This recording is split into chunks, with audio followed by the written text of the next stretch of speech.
Magandang tanghali po. Ayun na po yung dalawa, naglalakad na po. Pupunta po doon sa Yankee. At may nakita pong masarap na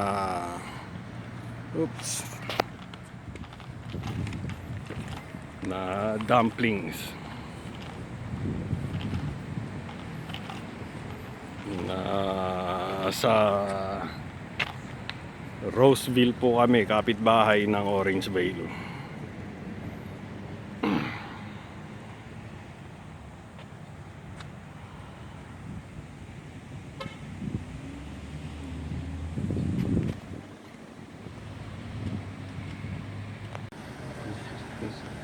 Nandito po kami sa labas, nag-iintay.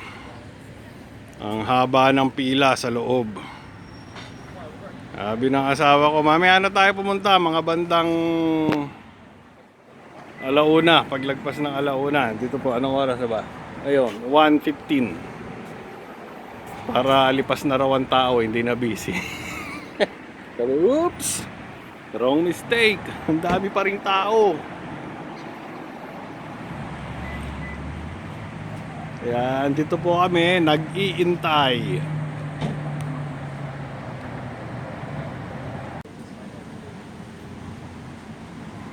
Nandito po kami, binigyan kami ng upuan.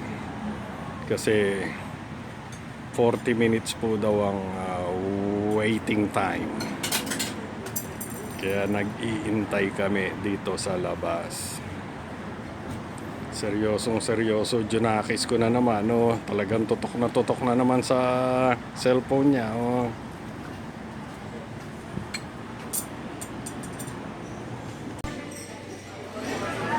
Sa wakas, nakapasok na po kami. Sarap na ang junakis.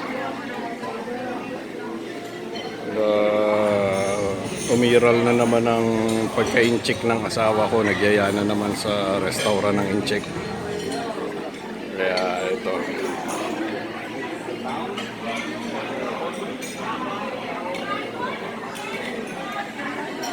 My favorite.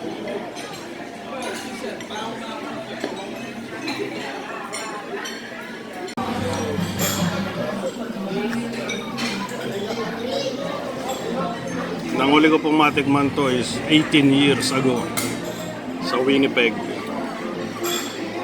Ngayon ko lang uli natikman after 18 years. Singapore noodles, authentic.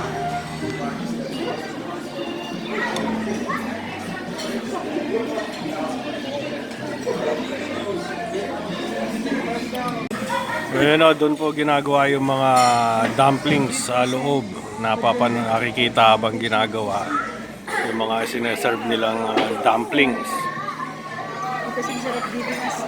Masarap dito.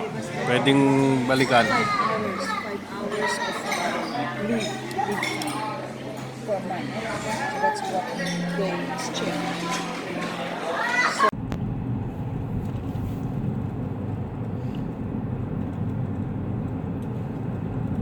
Pauwi na po kami.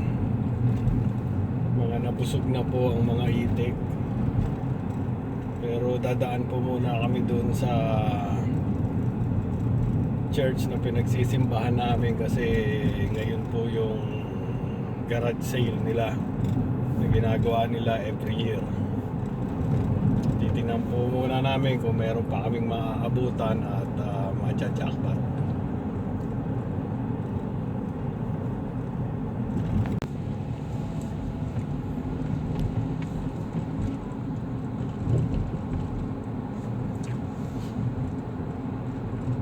Pagka ganito ang pagdadrive-an mo, napakasarap mag-drive.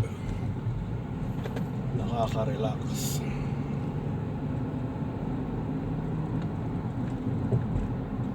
Ito po ang mga residential road dito sa amin. Eskwelahan niya. Yan po ay elementary school.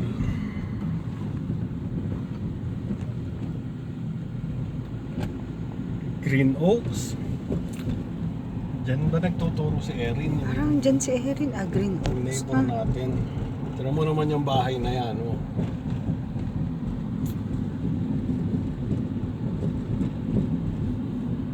Malalaki pa ang mga lupa dito sa side na to. Kabilang side po ito nung sa may bahay namin. Kasi sino-zoning po ang bawat lugar dito. Dito po pwede pa pong mag-alaga ng kabayo, kambing, at saka manok dito sa side na to. Doon sa side namin hindi na po pwede. Bawal nang mag-alaga kahit manok.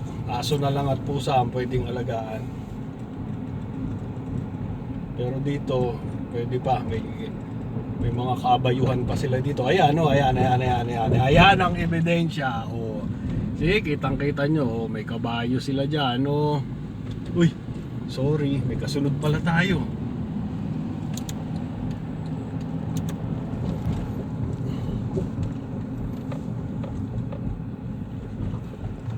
May kasunod pala kami, hindi ko napansin.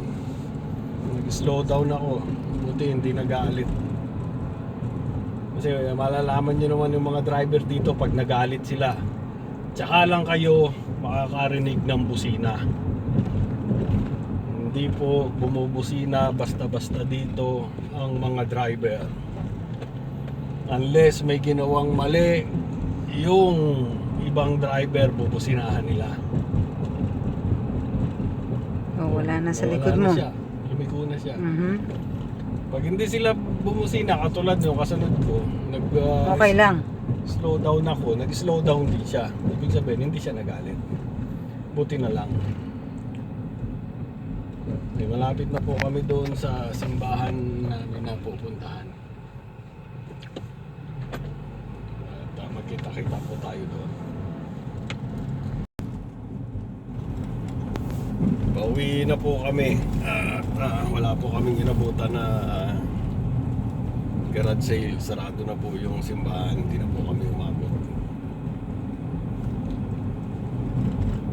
Dito po kami sa kabilang area. Ay, yung ginawa niya sa pakot niya. Ayos ang mailbox niya. Nandito po kami sa kabilang area. Buti ka na ano. Sa kabilang area ng neighborhood namin. Dito po sa area na to pwede pang mag-alaga ng mga kabayo, kambing, manok. Yan, sa area po namin hindi na pwede. Iba na po ang zoning classification. Magmumulta kayo pagka nag-alaga kayo ng ano. Ito pa yung may palabas ng ano o sa kabila pa. I think the other side. Wholesome? May multa na po doon sa area namin pagka nag-alaga kayo ng manok. Dito pwede pa pero tila may permit pa rin silang kinukuha. Tila $10 per chicken head ang permit. Pero pwede pa. Sa amin hindi. Kahit kumuha ka ng permit, di ka bibigyan ng permit.